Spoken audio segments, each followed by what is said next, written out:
मक्याच्या शेतात दबा धरून बसलेल्या वाघाने शेतकऱ्यावर हल्ला करून ठार मारल्याची घटना भंडारा जिल्ह्याच्या लाखांदूर तालुक्यातील खैरी येथे घडली होती। सदर घटनेनंतर परिसरातील नागरिकांनी तीव्र संताप व्यक्त करत वन विभागाच्या कार्यालयावर धडकले आणि नरभक्षी वाघाला तातडीने पकडण्याची मागणी केली होती। घटनेचे गांभीर्य लक्षात घेता वन विभाग अलर्ट होऊन वाघाला पकडण्याची विभागाने मोहीम राबवली। दरम्यान नरभक्षी वाघ हा वन विभागाच्या पथकाला हुलकावणी देत होता।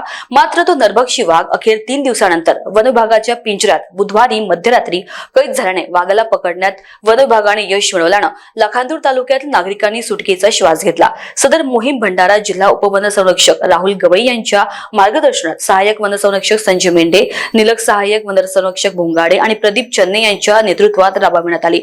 मोहिमेदरम्यान प्रतिबंधित क्षेत्रात शेकडो वनकर्मचारी गस्त घालत होते। त्यासाठी 15 ट्रॅप कॅमेरे, ड्रोन कॅमेरे, 4 मचान आणि 4 शार्प शूटर नियुक्त केले होते। विशेष म्हणजे वाघावर नजर ठेवण्यासाठी 4 ठिकाणी मचान परिसरात 4 सावज बांधले होते। यापैकी एका सावजाच्या शिकारासाठी आलेल्या वाघाला शार्प शूटरने डार्टने बेशुद्ध करून त्याला वन विभागाच्या पिंजऱ्यात कैद केले। त्यानंतर 2 पशुवैद्यकीय अधिकाऱ्यांच्या मार्गदर्शनात नरभक्षी वाघाला नागपूरच्या गोरेवाडा येथील राष्ट्रीय व्याघ्र प्रकल्पाच्या ताब्यात देण्यात आले। हे विशेष। इंडिया न्यूज TV 24 करिता राजू वागलावे, भंडारा।